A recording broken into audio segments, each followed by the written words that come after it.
ગોંડલ પોલીસને બાતમી મળી હતી કે ગોંડલના ભગવતીપરાના મકાન નંબર 26માં રહેતા નામચીન બુટલેગર હિરેન અમૃત પરમારના મકાનમાં દારૂનો મોટો જથ્થો છે, જે બાતમીના આધારે પોલીસે તેના ઘરે રેડ પાડી હતી.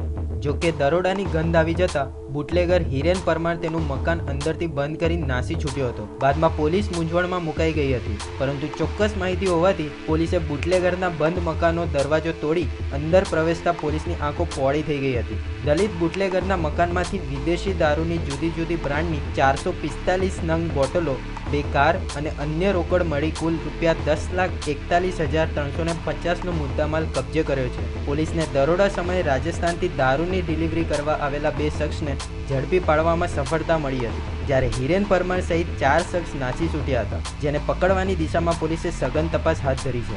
Bureau report, news online, Gondal.